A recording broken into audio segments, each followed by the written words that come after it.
And I realize he's not studying Islam, he's not going to Islamic lessons, he's not going through any Islamic circles.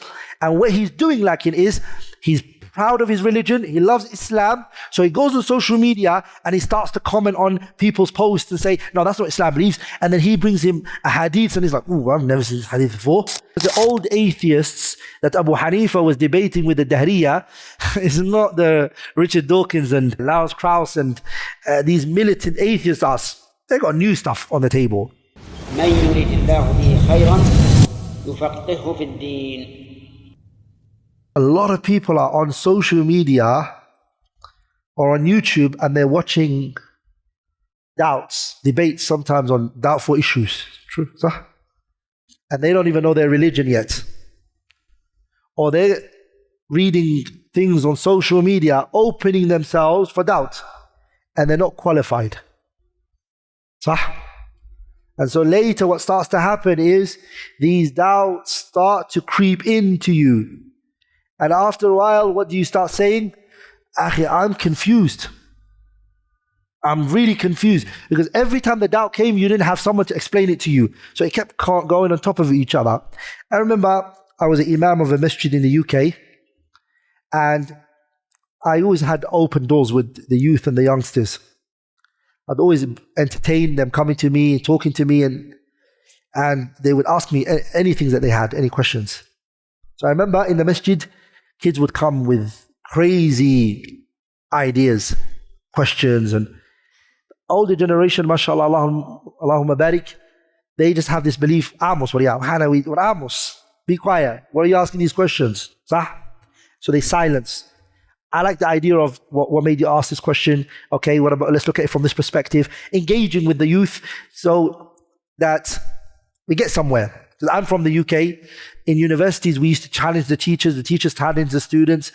And so this idea is open. Even my shuyukhs I study with and I learn from Islam, sometimes I ask them questions, they say to me, be quiet, why are you asking all these questions? Yeah? Because I'm from a background where ask. Go deeper in asking questions.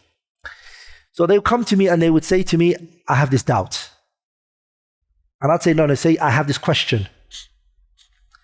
So we go back and forth and I realize he's not studying Islam, he's not going to Islamic lessons, he's not going through any Islamic circles.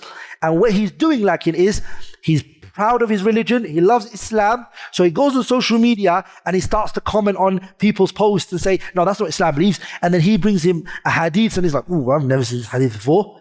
And he starts getting, oh, they got a point. And then he comes to the masjid and said, Akhi, I don't know, this religion is weird. So there was a brother who used to watch a show, it's called Big Bang. Do you guys remember? It was a TV show that used to come out.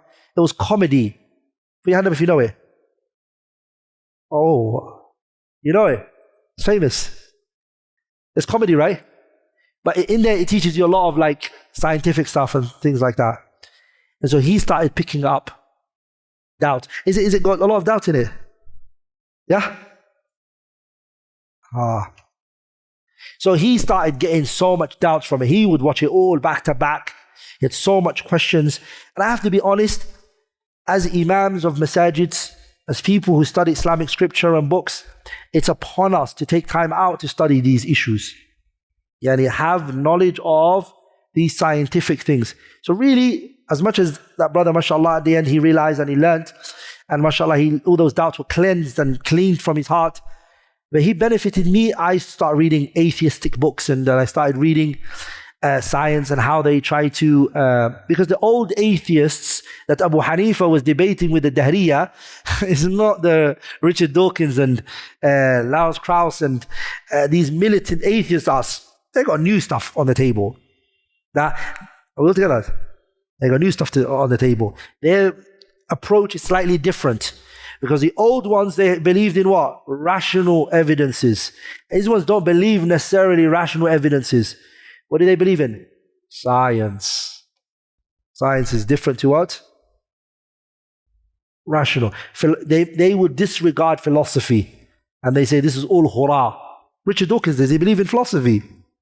That's nonsense. I don't want to hear that. He believes science can explain everything. Sah? There's a beautiful book. It's written by a Christian, non-Muslim. Okay, of course he's Christian, so he's a non-Muslim. He's written a book. His name's called John Lennox. What's his name? John Lennox. I like this book. And he is a, mashallah, good research and a good point that he brings. He called it, Can Science Explain Everything? I think it's worth reading. Can science explain everything? Have a read, inshallah ta'ala, and we can have a discussion on it another time, bi'idhnillah.